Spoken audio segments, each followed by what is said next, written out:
Hello everyone, welcome back to my channel learn from IZ. आज जो हम लोग पढ़ेंगे वो है काइंड्स ऑफ कंपनी का सेकेंड पॉइंट, जो है on the basis of numbers of members. मतलब जब पहले हम लोगों ने लायबिलिटी के बारे में पढ़ा था कि जब भी कंपनी फॉर्म होती है तो कितनी किसको लायबिलिटी देनी है उस मेंबर को। आज हम पढ़ेंगे कि उसके मेंबर वो जो कंपनी है वो किस तरीके की कंपनी होगी, whether it is public, private, और जो एक नया कॉन्सेप्ट आया है वो है ओपीसी, जिसका फुल फॉर्म है वन पर्सन कंपनी। तो जब भी मतलब कंपनी बनेगी तो कंपनी में ये भी देखा जाएगा कि वो पब्लिक कंपनी बनेगी या वो प्राइवेट कंपनी बनेगी या फिर वो ओपीसी कंपनी बनेगी, मतलब वन पर्सन कंपनी बनेगी, जो कि न्यू एकदम टॉपिक है। 2013 की कंपनीज एक्ट में ये एग्जिस्टेंस में आया है। तो हम लोग प्राइवेट कंपनी, पब्लिक कंपनी और ओपीसी तीनों अलग अलग वीडियो में समझेंगे ताकि हमको डिटेल में समझ में आए। तो चलिए स्टार्ट करते हैं। पहला है अ पब्लिक कंपनी, मतलब on the basis of numbers of members. मतलब आज हम लोग पढ़ेंगे पब्लिक कंपनी के बारे में कि पब्लिक कंपनी क्या होती है। A public company is a type of business organization that anyone in the public can invest in by buying its shares। मतलब अब पब्लिक कंपनी एक ऐसी कंपनी होती है जो जनरल पब्लिक के लिए ओपन रहती है। इस कंपनी में कोई भी पैसा लगा के शेयर्स खरीद सकता है और इस कंपनी का पार्ट बन सकता है। ये जो कंपनी होती है ये जनरल पब्लिक के लिए होती है, जैसे नाम से ही पता चल रहा है। तो इस कंपनी में क्या होता है, इसके जो शेयर्स होते हैं, जो ओनरशिप होता है, जो शेयर्स हो गए वो जनरल पब्लिक खरीद सकती है, इसके लिए कोई भी लिमिटेशन नहीं होती है। So, what is a public company? It's a company that has at least 7 people as members, shareholders and no upper limit। अब पब्लिक कंपनी का पहला क्या रूल है, मिनिमम इसमें 7 मेंबर्स होने चाहिए, मतलब 7 शेयर होल्डर्स होने चाहिए, और मैक्सिमम नो लिमिट, मतलब मैक्सिमम कितने भी लिमिट जा सकता है, कोई भी इनफिनाइट होता है, कोई भी इसकी लिमिट नहीं होती है, पर मिनिमम 7 शेयर होल्डर्स होना जरूरी है। Its shares or debentures can be offered to the general public, for example by listing on a stock exchange। अब जिसके शेयर्स होते हैं वो जनरल पब्लिक को ऑफर किया जाता है, मतलब किसी को भी ऑफर कर दिया जाता है। जनरल पब्लिक कोई भी पैसा लगा के शेयर्स उस कंपनी का खरीद सकती है, उस कंपनी का शेयर होल्डर्स बन सकती है, उस कंपनी की मेंबर वो बन सकती है। और जो ये शेयर, जब किसी भी पब्लिक कंपनी को अपना शेयर्स बेचना होता है तो वो कहाँ लिस्ट करती है, स्टॉक एक्सचेंज में।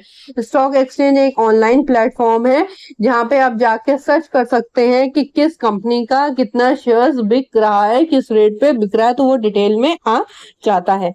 Anyone with the money can buy these shares। अब जिसके पास पैसा है वो शेयर्स पब्लिक कंपनी के खरीद सकता है। की कैरेक्टरिस्टिक्स, सबसे की कैरेक्टरिस्टिक्स क्या होते हैं, मतलब होता है मतलब मेन इसके फीचर्स क्या होते हैं। Unlimited members, minimum of 7 but there is no maximum free transfers of shares. मतलब मिनिमम 7 मेंबर्स तो चाहिए पर मैक्सिमम कोई भी लिमिट नहीं होती, और ट्रांसफर फ्रीली, मतलब शेयर्स कर फ्रीली ट्रांसफर्स हो सकते हैं। मतलब जैसे कि मैं हूँ, मुझे वो कंपनी छोड़नी है तो मैं अपने शेयर्स किसी दूसरे को बेच सकती हूँ। और ये क्योंकि ये पूरा जनरल पब्लिक के लिए होता है तो इसमें कोई भी रेस्ट्रिक्शंस नहीं होती है।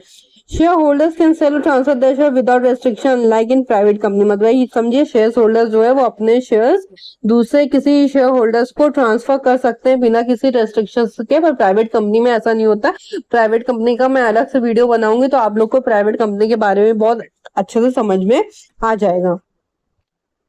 Raising funds can raise large amounts of money by issuing shares, debentures or bonds to the public। अब क्योंकि ये जनरल पब्लिक के लिए होता है तो इसमें जो पब्लिक कंपनी होती है वो बहुत ज्यादा लार्ज होती है, तो इसमें फंड्स की बहुत ज्यादा जरूरत होती है।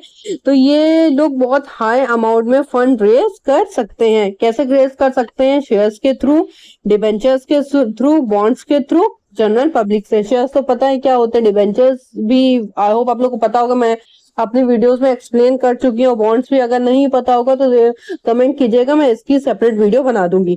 Limited in the company name and limited easy ABC textiles limited. अब क्या है कि लिमिटेड इनको अपनी कंपनी के लास्ट में लिखना होगा। separate legal entity. It exists on its own, different from its owner. It can own property, sign contract and sued or to be sued. मतलब इसके सेपरेट लीगल एंटिटी होती है, मतलब जो ओनर्स हैं वो अलग होंगे, बिजनेस अलग होगा। बिजनेस को भी एक पर्सन की तरह ट्रीट किया जाएगा, पर आर्टिफिशियल पर्सन की तरह ट्रीट किया जाएगा। इसके नाम पे टैक्स भी आएंगे, इनके नाम का बिजली का बिल भी आएगा, और इनको जो भी इनके नाम पे केस भी हो सकता है, ये किसी के नाम पे भी केस कर सकते हैं। इसको एज अ पर्सन ट्रीट किया जाता है, पर as a artificial person treat किया जाता है। हाँ, मोस्ट इम्पॉर्टेंट चीज जो है वो ये है कि लोगों को ये कंफ्यूजन होती है बच्चों को, कि जो लिमिटेड होता है वो प्राइवेट कंपनी के आगे लगाया जाता है, जैसे प्राइवेट लिमिटेड, पर नहीं। कंपनीज एक्ट 2013 में अब ये रूल कर दिया है गया है कि पब्लिक कंपनी के नाम के आगे भी लिमिटेड लगाया जाएगा। वो इसलिए लिमिटेड लगाने की वजह ये है कि ताकि जो पब्लिक है उसको ये पता चले कि जो इसकी लायबिलिटी है वो लिमिटेड लायबिलिटी है। अब लिमिटेड लायबिलिटीज क्या होती है काइंड्स ऑफ कंपनीज में, वो वीडियो में पहले बना चुकी हूँ, नहीं देखा हो तो प्लीज जाके देख लीजिएगा। और अगर वीडियो अच्छा लगे तो please like share and subscribe करना ना भी भूलिएगा। और मिलते हैं हम लोग अपने नेक्स्ट वीडियो में। Till then take care, bye.